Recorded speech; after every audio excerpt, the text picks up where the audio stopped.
Did you think hiring people was going to be easy? Because I did, and it wasn't easy at all. So to make your next hire 10 times easier, I'm going to share the 6 things about hiring I've learned by helping more than 100 clients hire more than 500 people. That way, you won't have to make the same mistakes I made, and hiring people will be less awkward and painful. And the first thing you need to know is you're going to second guess yourself. The moment you hire someone, they will eventually do something that makes you think, yeah, did I just hire the wrong person? When I first started hiring, I'd start panicking as soon as someone did something even a little strange. One time I was training a new employee to cold call businesses and he dialed the fax line by accident. And then he just sat there and listened to that awful fax noise, and then he looks at me and he goes, should I leave a voicemail? And my first thought was, oh no, what did I do? I just hired a guy who wants to leave voicemails on fax lines. But then I asked him if he knew what that horrible sound was he'd just listened to, and he said no. And I told him that was a fax line. The thing is that he'd literally never used a fax machine in his life, and he had no clue what they sound like. So he wasn't doing some dumb thing, he just didn't know what just happened and he tried to figure it out himself. So when someone does something dumb, don't label them. Ask yourself if what just happened is a skill issue or if it's something they simply don't know and that can be explained. Because if it's an honest mistake, just tell them and don't judge them. Give people another chance. I mean, if you have to judge people, judge them on what they do after you've explained the thing and not before. I mean, it's nice to have people being perfect on day one, but that never happens. Everybody will need some form of training sooner or later. Which is why my second point is training will always take you twice as long as you think. So let's say you just finished onboarding people. You gave them the documents, you've shown them the tools, and you expect them to start performing, right? But then they start working and they mess up the simple stuff. And you're wondering if they actually paid attention. A few years ago, I rebuilt my whole recruiter training because I was about to hire a bunch of recruiters. I was so excited because I thought, well, with this new training, it's going to be a walk in the park. And then I hired the first recruiter, and even with my new training and tools and everything I gave them, there was no real change in performance. I still had to sit next to them and coach them in real life to do the work the right way. And it took a couple of weeks longer than I planned. Because even with a great training and great tools and a playbook for everything, people will have questions about real life stuff, because that's where things happen. I mean, no amount of training or SOPs or playbooks will replace real-world experience. Training people is laying the foundation, but doing the work is actually putting in the reps that make them grow. So I threw away almost half my training. I went from training them for a full week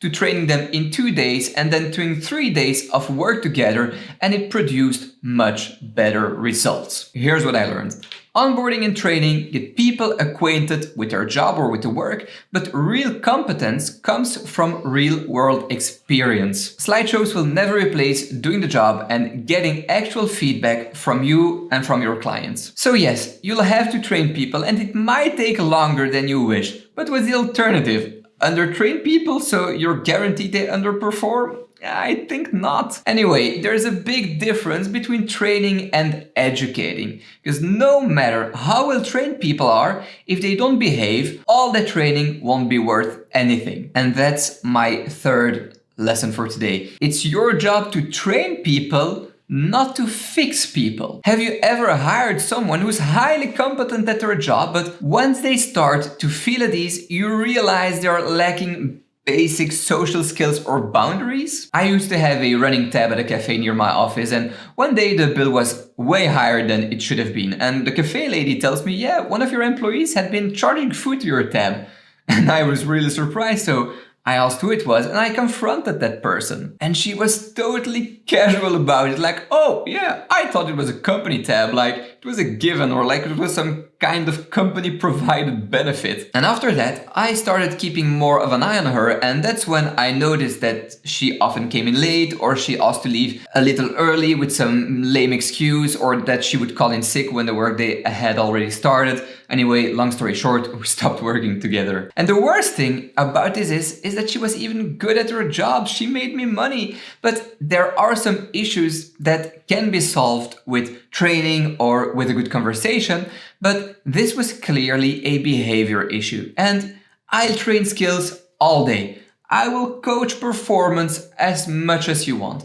And I will give many, many chances to people. But I am not here to teach integrity and manners to a grown person, and neither are you. So when you spot unworkable patterns, get rid of those people before it turns into one of those situations where you eventually fire them and the only regret you have is that you didn't do it sooner. And that leads to the next point, because a lot of founders make one mistake here that keeps bad behavior alive way longer than it should. Don't hire a clone of yourself.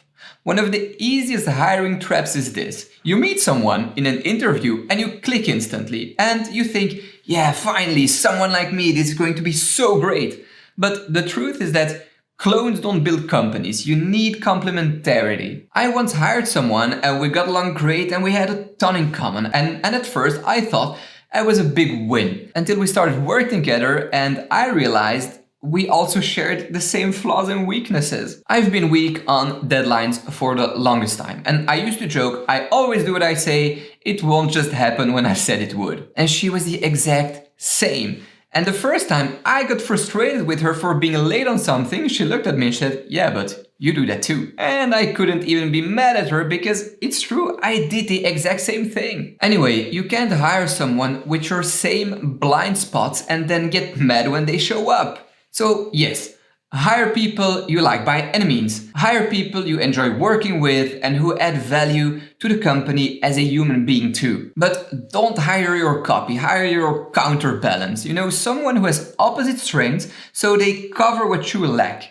Because when you stack complementary traits or skills, they don't just add, they multiply. And this leads me to one of the biggest mistakes, but at the same time, one of the most important lessons I've ever learned when it comes to hiring. And it's hire to solve constraints. If your business isn't growing the way you want, the answer isn't working more hours. The answer is hire to remove the thing that's choking your time or choking your growth. Last year, I was managing teams, I was hiring, I was training, and which was already a full-time job, but I was also running our ads because I liked doing it, because the leads turned into sales and my founder ego really liked it. Because even though I wasn't selling, I could still be proud that I was bringing in money. But the problem was that running those ads was another 20-hour per week job. And since I'm absolutely against working crazy hours and all that other hustle culture nonsense, I hired a marketer. I went from doing marketing for 20 hours a week to managing someone who does marketing in 3 hours a week. And the great thing is that she has her own ideas, I have mine, and when put together, it's really great. We went from 14 over 1 ROAS to 17 ROAS, so my business made more money and I got 17 hours back every week. So that's the rule here. You hire for your biggest constraint. And your constraint is the thing that, if removed immediately, gives you back time or unlocks growth or revenue. If you're time constrained, hire someone to buy back chunks of your week. If it's leads, sales, delivery, then hire someone who can handle that. You won't grow your business by just brute forcing through everything, because that's the quickest way to end up frustrated or burned out. And now, no matter who you hire, watch out for the next mistake, because this one creates more bad hires and kills more growth than anything else. And it's don't hire based on salary, hire based on proof. Most founders aren't scared of paying someone well. They're scared of paying someone well and then regretting it because their hire doesn't perform. So they go for what they think is safer and they hire someone cheaper.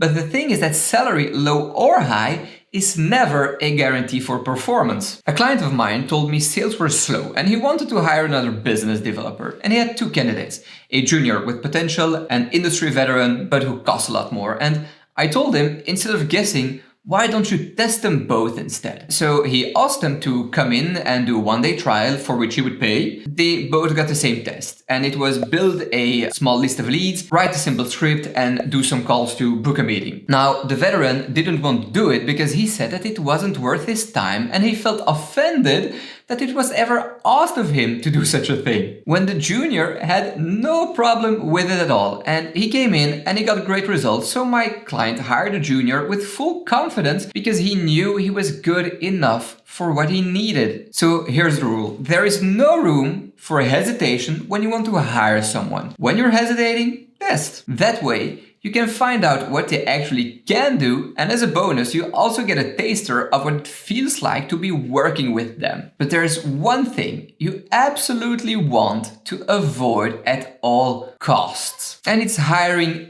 A players. Hiring A players is actually one of the worst things you can do if you want to grow your business. So watch this video next, where I break down why you shouldn't hire A players and what you should do instead if you want to grow your business without hiring the wrong people.